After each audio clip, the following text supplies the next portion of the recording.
So guys welcome. मैं आगे करूँगी इस व्लॉग में, लेकिन आप देखो कि मैं सैलून आई थी हेयर स्पा लेने और इंस्टेंट मेरे माइंड में एक ना ऐसे आइडिया आया कि जो मैं ब्रेड्स कराती थी ना, जो आप हमेशा देखते थे कलरफुल ब्रेड्स, तो मैंने कहा आज मुझे ब्रेड्स अपने बालों में नहीं करानी है, आप अलग से ब्रेड्स बनाओ और उसको हम रबर बैंड में ना बांध देंगे। तो मतलब पहले तो अटपटा लगा इनको कि मैं क्या बोल रही हूँ, लेकिन फिर मैंने जैसे जैसे इनको गाइड किया वैसे वैसे सिमरन है इनका नाम, जिन्होंने ये ब्रेड्स बनाई, और आप देखो मैंने 2 कलर्स की ब्रेड्स बनवाई थी और यहाँ पर हम रबर बैंड में उसको बांध रहे हैं अभी, जिससे कि प्रॉपर एक रबर बैंड के साथ में ब्रेड आपको मिलेगी और फिर आप इसको इजीली अपने जो है पोनी में कैरी कर सकते हैं। अभी यहाँ पे हम टेस्टिंग करने वाले हैं कि ये जो हमने बनाई है वो कैसी लगेगी।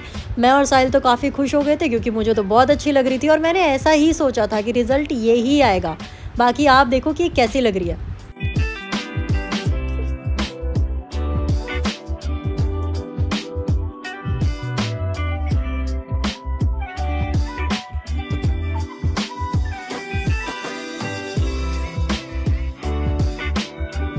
तो तब इनको बनाते हैं ना, उसके बाद ये थोड़ी सी ना हार्ड होती हैं, तो इसलिए गर्म पानी से, या तो आप गर्म पानी में इसको डिप करके रख सकते हो तो ये सॉफ्ट हो जाती है। तो यहाँ पर हम कुछ ऐसा ही कर रहे हैं, इनको सॉफ्ट करने के लिए इनको गर्म पानी से नहला रहे हैं। और यहाँ पे देखो कि अभी जो ब्रेड्स हैं प्रॉपर सॉफ्ट हो गई हैं। इसके बाद इसको इन्होंने ड्राई किया ड्रायर से, ताकि ये सूख जाए और मैं ईज़िली इसको फटाफट अपना जो है यूज़ कर सकूँ। अब आप आगे का व्लॉग देखो क्योंकि मैं घर जा रही हूँ। Hello guys, welcome back to my channel. I am your Shilpa Chaudhary and I hope you all are doing well and staying safe. तो अभी मुझे बहुत तेज़ भूख लगी है वेलकम करती, क्योंकि ये वेलकम मैं नाइट में कर रही हूँ और मैंने और साहिल ने ऑर्डर की है टिक्की। कितनी जल्दबाजी हो रही है ना मुझे वेलकम करते ही टिक्की खाने की, इसलिए इतना जल्दी जल्दी सब कुछ हो रहा है। लेकिन थंबनेल और टाइटल से आपको समझ आ ही गया होगा कि आज क्या होने वाला है और ये बहुत इंपॉर्टेंट था। बाद में बात करूँगी। टिक्की आगे साहिल जी, टिक्की टिक्की आगे साहिल जी। चलो चलो चलो टिक्की खाएंगे, वुफू टिक्की खाएंगे। आज मिलेगी टिक्की। ये आपके लिए कुछ मंगाया था, दिखाओ जी मेरे लिए क्या मंगाया है आपने। इसके अंदर है रसमलाई, थैंक यू। और मैं तो खाऊंगी टिक्की, क्योंकि गाइस मुझे बहुत दिन से टिक्की खाने का मन था, लेकिन मैं अपने आप को कंट्रोल कर रही थी, बट आज मुझसे नहीं हुआ। क्या आज मुझसे कंट्रोल नहीं हुआ। टिक्की टिक्की। आपके बाल कैसे हो रहे हैं आज? अभी मैं वहां से आया हूं। ओह, तो ये बताना चाहते हैं कि मैं डाइटिंग पे हूँ। वैसे साहिल आपका वेट बहुत कम हो गया, आपका वेट कम हो गया है। बताऊंगी। यहाँ पे लाइटिंग इशू है ना, तो हमारी शक्लें बड़ी अजीब अजीब लग रही हैं। ओह, टूटा हुआ बना के लेके आ रहा हूं। ये गंदा है क्या? नहीं। ये देखो ना इस पे क्या है। ये गंदा था गाइस, देख लो। आंटी जी को बोलना पड़ेगा, सही बर्तन नहीं धोती हूँ। Oh my God, tikki guys, tikki. अरे वाह बेटा, आपको नहीं मिलेगी टिक्की। पनीर का बाइट दे देंगे। उसको पनीर दे दूँ? टिक्की टिक्की टिक्की। मुझे बहुत खुशी हो रही है, मैं क्या करूँ। Oh wow wow wow wow, कमाल ही कर दिए साहिल जी आपने तो। आज तो दिखाना, अपने हाथ दिखाओ जिन हाथों से आपने मुझे टिक्की दी है। दिखाना साहिल जी, ये हाथों को मैं चूमना चाहूंगी, चूमना। बहुत अच्छे, कमाल। वुफू आप चुप हो जाओ यार। गाइस किस किस के मुंह में पानी आ रहा है कमेंट करके जरूर बताना। मैं जा रही हूँ अपने गाइस से बात करने, पहले मुझे टिक्की खानी है। तो गाइस पहले मैं खाऊंगी टिक्की, उसके बाद आपको मिलूंगी, ठीक है। और मैं नहीं चाहती कि मेरे प्यारे प्यारे से क्यूट से सब्सक्राइबर्स के मुंह में पानी आ जाए मुझे टिक्की खाते देखकर। अपना काम करना था वो कर लिया, आप लोगों को टिक्की दिखाकर। चलो साहिल जी जल्दी करिए, टिक्की दो। आपकी टिक्की कहाँ है? आपकी टिक्की कहाँ है? गाइस देख लो यार, मैं खाते हुए नहीं दिखाऊंगी, ऐसे ही दिखा रही हूँ। मैं खाते हुए नहीं दिखाऊंगी, पर आपको अच्छे से दिखा देती हूँ। इसे टिक्की कहते हैं गाइस हमारे इधर। ये हमारे दिल्ली की टिक्की है, जो दिल्ली से नहीं है वो देख लो। मैं अपने सब्सक्राइबर्स को बिल्कुल खाते हुए नहीं दिखा रही टिक्की, पता है आपको।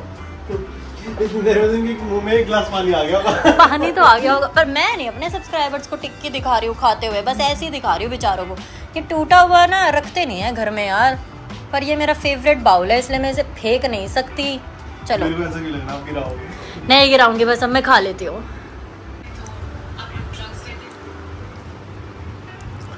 खाकर बताओ मेरे सब्सक्राइबर्स को, मैंने तो प्रॉमिस किया, मैं तो बिल्कुल खाकर नहीं बताऊंगी। बकवास थी गाइस, टिक्की बिल्कुल अच्छी नहीं थी, तो आप लोग दुख मत मनाना। और जिसका आज खाने का मन है वो ऑर्डर करेगा। ये देखो बेकार है ना, अच्छे नहीं है ना, टेस्टी है। लो फिर आप ही खा लो, मैं नहीं अपने गाइस को बिल्कुल भी परेशान करूंगी। खा लो, मैं नहीं खा रही। खा लो मैं नहीं खा रही। खा लो यार, चलो बेकार है, मैं आपको बेकार चीज़ नहीं खिला सकती तो मैं ही खा लेती हूँ, ठीक है। मैं नहीं चाहती आप बेकार चीज़ खाओ, मैं फिनिश करके आती हूँ गाइस, खाना वेस्ट नहीं करते। तो गाइस फाइनली इतना व्लॉग देखने के बाद मैं आपको बता दूं कि मेन टॉपिक क्या है और किस बात के बारे में मैं बात करूंगी। किस बात के बारे में बात करूंगी, सीरियस इस टॉपिक को बिल्कुल भी फनी नहीं बना। मैं सीरियस हूँ, मैं सीरियस हूँ, मजाक से हटके गाइस। जैसे कि थंबनेल और टाइटल पे आपको दिख ही रहा होगा कि आज मैं बात करने वाली हूँ कोरियन फेशियल के बारे में। और हाँ, मैं इससे अवेयर हूँ, मैंने कुछ ऐसा ट्राई किया था जिसकी वजह से मुझे बहुत कुछ फेस करना पड़ा। पहले मैं बहुत ज़्यादा इन चीज़ों को हाइड रख रही थी क्योंकि मैं किसी का नेम ऐसे नहीं लूँगी, लेकिन मैं किसी के भी लिए गलत नहीं बोलना चाहती हूँ। लेकिन जब मेरे सामने बैक टू बैक वही चीज़ें रिपीट हुई, मतलब औरों के साथ मैंने देखा कि जो मेरे साथ हुआ था वो इसके साथ भी हो रहा है, इसके साथ भी हो रहा है, तो मुझे हुआ कि कोई भी आप में से मेरे सब्सक्राइबर तो ये गलती मत करना। तो मैं आपको बताती हूँ कि आजकल आप देख रहे होंगे कि सैलून में, स्पेशली सैलून्स में क्या चल रहा है कि कोरियन फेशियल के नेम पे ना कुछ आपको अप्लाई करते हैं। तो अब मैं बताती हूँ कि मेरे साथ क्या हुआ था। आपको हमेशा से पता है मैं कुछ भी कराती हूँ आप लोगों को बताती हूँ। मेरे फेस पे आज तक कोई ऐसा एक्ने या कुछ कभी हुआ नहीं है, बट मुझे यहाँ फ्रैकल्स थे। मैंने आप लोगों को बताया था कि मुझे यहाँ फ्रैकल्स है और हमेशा से मैं ना थोड़ा, कई लोगों को फ्रैकल्स पसंद होते हैं, कई लोगों को नहीं होते हैं, तो मुझे नहीं पसंद थे। मुझे हुआ कभी ये बढ़ ना जाए, तो ऐसी किसी सैलून में मुझे किसी ने एडवाइस किया कि मेरे यहाँ पे एक ऐसा ट्रीटमेंट है जो मैं यहाँ अप्लाई करूंगी सिर्फ तुम्हारे इतने एरिया पे जहाँ तुम्हारे फ्रैकल्स हैं। तो इससे क्या होगा, ये फ्रैकल्स चले जाएंगे और तुम्हारी स्किन बहुत ग्लोइंग हो जाएगी, लाइक कोरियन स्किन। अब कोरिया और कोरियन स्किन का नाम आते ही हमारे माइंड में उन सब की स्किन जो है ऐसे आने लगती है। तो मेरे को भी ऐसे हुआ कि इतने एरिया पे ही तो लगाना है और क्या पता मेरे फ्रैकल्स चले जाएं, तो मैंने वो ट्राई किया। और सच बताऊं तो 3 दिन में मैजिक हुआ कि मेरी स्किन ना ऐसे पील ऑफ तो मतलब इतनी नहीं हुई थी, लेकिन हुई थी और मुझे मेरे फ्रैकल्स ना लाइट लगे। उसके बाद मैं दुबई चली गई। दुबई जाने के बाद जब मेरा धूप में शूट हुआ तो मेरा ये पूरा, जो मैं इतने दिन से बोलती थी ना आपको मेरे पिगमेंटेशन हो गई है, पिगमेंटेशन हो गई है, ये पिगमेंटेशन नहीं थी, मुझे सन एक्सपोजर हुआ था। मैंने पहले भी व्लॉग्स में आपको बताया, तो वो उसी कोरियन फेशियल की वजह से हुआ था। शुक्र करो कि मैंने पूरे फेस पे नहीं कराया।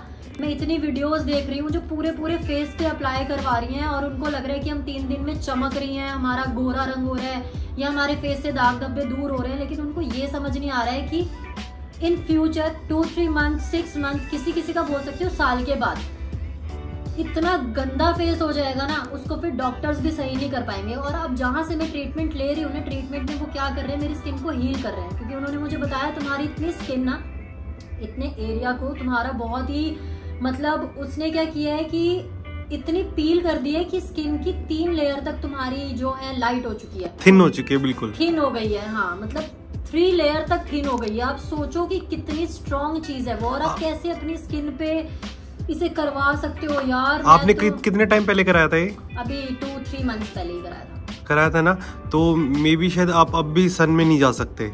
हाँ, साल 2 साल तक तो बिल्कुल भी नहीं जा सकते। जो मैं अभी जहाँ से मैं ट्रीटमेंट ले रही हूँ ना, जीके में है, और डॉक्टर मित्रा अमीरी करके उनका नाम है, डर्मा आर्ट्स के नाम से क्लिनिक है। वहाँ जाती हूँ तो इसलिए मैं आपको बता रही हूँ। तो वो डॉक्टर है यार, वो सर्टिफाइड है, तो वो बता सकती हैं कि आपकी स्किन को मेन किस चीज़ की नीड है। तो मैंने देखा वहाँ पे वो वाले क्लाइंट आए हुए हैं जिन्होंने कोरियन फेशियल कराया हुआ है, वो भी सेम चीज़ बोल रहे हैं कि हमारी स्किन बहुत ग्लोइंग हो गई थी। और आप मानोगे कोई 40,000, कोई 60,000, कोई 1 लाख तक चार्ज कर रहा है इस कोरियन फेशियल पे, और लोग पागल हो रहे हैं रिजल्ट देख के। क्योंकि रील्स पे आप देखते ही हो जिस तरीके से बिफोर आफ्टर दिखाते हैं, मैं भी ऐसी पागल हो गई थी। बट मैं तो भगवान को इतना थैंक यू बोलती हूँ कि मेरा सिर्फ इतना एरिया जो है वो थोड़ा सा डिस्ट्रॉय हुआ। अगर मेरा पूरा फेस होता, मैं मुंह दिखाने लायक नहीं रहती। मेरी तो मम्मा ने आज तक मुझे ना, आप कभी अगर मैं उनको बोलूं बताने को तो साहिल ही है एग्जाम्पल। ये अभी मैं बिना मेकअप के आपके सामने बैठी हूँ क्योंकि मैंने ना इसको एक्सेप्ट किया कि मेरी गलती थी, मेरी वजह से पिगमेंटेशन आया है। बट जब से मैं सही डॉक्टर के पास गई हूँ तब से मेरा ये बहुत लाइट हुआ है और मुझे बहुत ऐसे हिम्मत आई है कि अब मैं बता सकती हूँ कि ये मेरा फॉल्ट था जिसकी वजह से मुझे पिगमेंटेशन। अगर जिसको भी कराना है कराओ, बस डॉक्टर से कराओ, सैलून्स पे मत कराओ। सैलून आप खुद सोचो, मैं ना जब डॉक्टर के पास गई उन्होंने बोला कहाँ से कराया है, तो मैंने बोला यहाँ से, तो वो ना हंसने लग गई। कहते क्या वो डॉक्टर है? मैंने बोला नहीं। तो उनको इतना स्किन के बारे में कैसे पता है? और तुम जिस प्रोफेशन में हो, तुम कैसे अपनी स्किन के लिए इतनी लाइटली मतलब किसी पे बिलीव कर रही हो कि कुछ भी लगवा रही हो? तो मैंने एक्सेप्ट किया भाई, क्योंकि मुझसे गलती हुई थी। बस वही है कि मैं जल्दी ट्रस्ट कर लेती हूँ। तो कहती तुम लकी हो कि तुम्हारा सिर्फ इतना एरिया डैमेज हुआ है, लोगों के फेस डैमेज हो रहे हैं। उन्होंने फिर मुझे दिखाया कि इतने लोग मेरे पास आ चुके हैं और सेम चीज़ को लेके आए हैं और रो भी रहे हैं, इवन कईयों ने तो केस भी कर दिए हैं। लेकिन मैं यही बोलूँगी गाइज आप लोगों को, जितनी भी लड़कियां हैं, किसी को पिंपल्स हैं, फेस पे बहुत ज़्यादा स्पॉट्स हैं, आई नो कि हमारा कॉन्फिडेंस बहुत कम हो जाता है जब हमारे फेस पे कुछ भी होता है। तो हम चाहते हैं इसको ठीक करा लें, लेकिन ठीक कराने के चक्कर में शॉर्टकट मत लो और शॉर्टकट में पैसे भी मत वेस्ट करो। डॉक्टर के पास जाओ, अच्छे से स्किन टेस्ट कराओ, वो समझाएंगे, समझेंगे और आपको एक अच्छा ट्रीटमेंट देंगे। तो कोरियन फेशियल जो आजकल ये चल रहा है ना, मैं देखो फिर बता रही हूँ, सैलून में ये बहुत ज्यादा ट्रेंड में है। किसी की बातों में मत आना, किसी के रील्स पे मत जाना। मैं आपके सामने बैठी हूँ, आप लोगों ने मेरा पहले भी फेस देखा है, अभी भी देखा है, और मैं यहाँ एक वीडियो लगाऊंगी जिसमें आपको क्लियरली मेरी पिगमेंटेशन दिखाई देगी। ये वही वीडियो है, तब मुझे आया था पिगमेंटेशन, यहाँ पे बहुत ज्यादा आया था और मैं रोई थी लिटरली। तो बस मुझे यही सब आपसे शेयर करना था और आई होप कि बहुत लोगों को मेरी ये बात समझ में आई होगी। अब ब्लॉग को एंड करना पड़ेगा, काफी बड़ी इन्फॉर्मेशन वाली वीडियो बन गई है ये। तो अगर आपको ये वीडियो पसंद आई हो तो don't forget to like, comment, share and subscribe to my channel. और मैं जहाँ से ट्रीटमेंट ले रही हूँ उन डॉक्टर का भी अगर लोगों को होता है ना, क्योंकि मुझे फर्क पड़ रहा है इसलिए मैं बताने लायक हूँ। अब मैंने शुरू में उनका नाम वाम कुछ नहीं बताया था, मैं 4 बार जा चुकी हूँ उनके पास और अब फिर से भी मुझे जाना ही है, क्योंकि मैं अब बिल्कुल अपनी स्किन के साथ कुछ भी खिलवाड़ नहीं करने वाली हूँ और ना मैं कभी फ्यूचर में करूँगी। बस मेरी एक गलती थी, मुझे माफ कर दो मम्मी और साहिल कि मैं ऐसे चली गई, मैंने करा लिया, अब मैं कुछ नहीं कराऊंगी। ना मैं पहले कुछ कराती थी ना अब मैं कुछ कराऊंगी। बस एक बार मेरा ये ठीक हो जाए बस, और मुझे कुछ नहीं चाहिए। मिलूंगी आपको कल एक और नए ब्लॉग के साथ। Till then bye bye, take care. अगर किसी के कुछ भी क्वेश्चन हो तो पूछ लेना कमेंट्स में और बेल आइकन दबा देना जरूर, वीडियो बेल आइकन दबाना।